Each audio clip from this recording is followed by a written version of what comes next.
Hi, this is Jason with Sweaty Hero Comic Bargains, and this is a package of science fiction and fantasy, mostly Star Wars. So, Star Wars and other Star Wars is what we can call this, I guess. I don't think I've done that title yet. Here we got an issue of Dune, written by Brian Herbert, which is actually related to the original author, and Kevin J. Anderson, who also helps write the new Dune novels. And this is from Boom Studios, and it's about House Atreides. And so I'm really kind of looking forward to reading this, expanding out the Dune mythology and universe.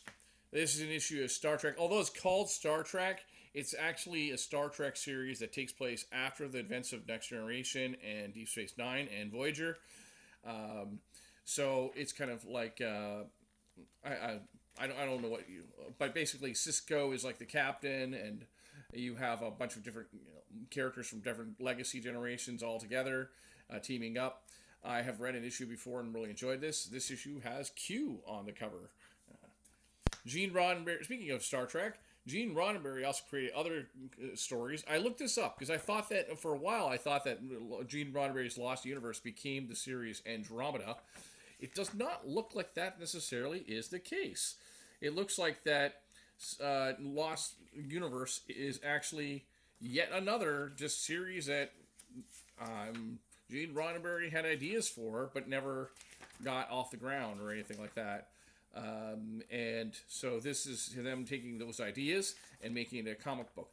Techno Comics was really interesting because it had a variety of different sci-fi ideas, including Leonard Nimoy's Primortals, which had like dinosaurs in it. Um, Unfortunately, William Shatner's Tech World did not get to be part of this thing. And also, this line only lasted for like 2 or 3 years, unfortunately. But it was all like different sci fi authors creating sci fi comic books, which was a neat idea. And I'm sure that eventually someone will dig up some of these comic book licenses and do something with them again.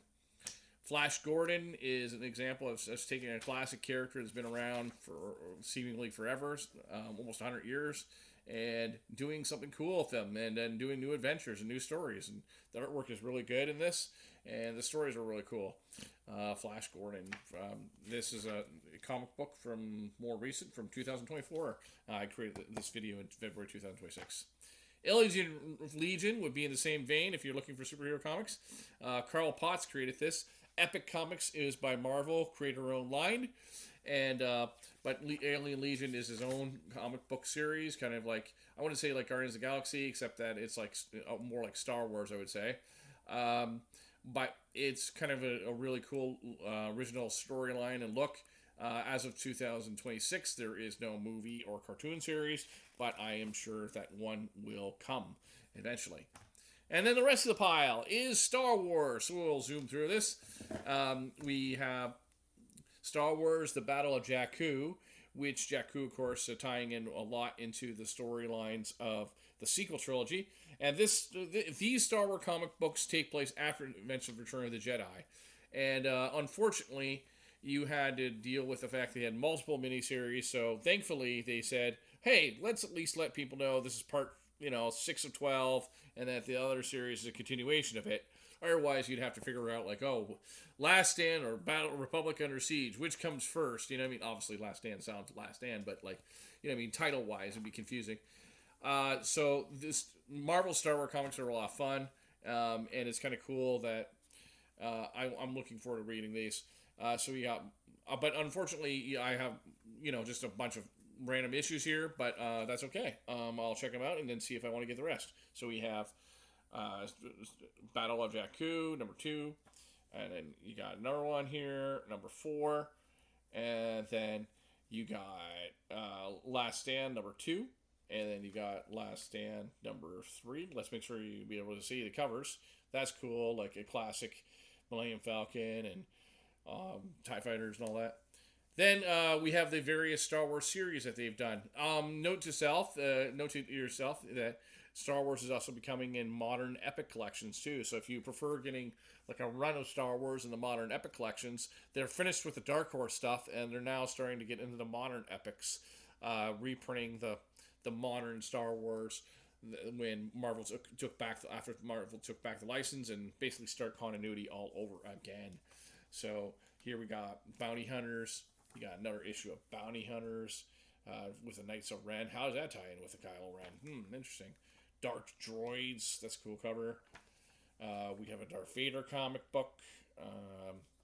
We have another Darth Vader comic book versus this weird creature. Another Darth Vader comic. And then a run of Han Solo and Chewbacca stuff. So make sure I show you the comic covers. Why they're behind bars. I think it's interesting that they chose to do still carry on with Harrison Ford, even though these comic books came around the time that the Han Solo movie came out. Came after the Han Solo movie. Yeah, this came out in 2023, but they're meant to look like Harrison Ford for sure. Then we have Inquisitors. That's a really neat cover. I think that's a cool cover. And then this is an example of Star Wars having 2,055 variant covers. I'm kidding, but yes, a lot of variant covers, and this is Luke and Ben on a variant cover. A Poe Dameron. I don't get it, but the cover's cool, but Poe Dameron is actually what the comic book is about. Then you have Star Wars Revelations, which was a one-shot. And then we have one of the volumes of Star Wars by Marvel, so issue 28. This is the second volume. The second volume of the new series, I should say. It's not from they had Star Wars comics in the 1970s and 80s as well. This is number 31, number 33, number. So I just want to make sure you got a little chance to see the cover. Yep, 33. Number 36. I kind of like how that cover was fading in. Kind of neat. 49. I'm sorry, 48. And then 49. So that's your look at some of the Star Wars comics that you can find in dollar bins. As always, all my comic book videos are about comics you can find in dollar bins or less, like for between 25 cents and $1, and then sometimes I'll do a video where they're just really cool comics that are at bargain prices but that are valuable.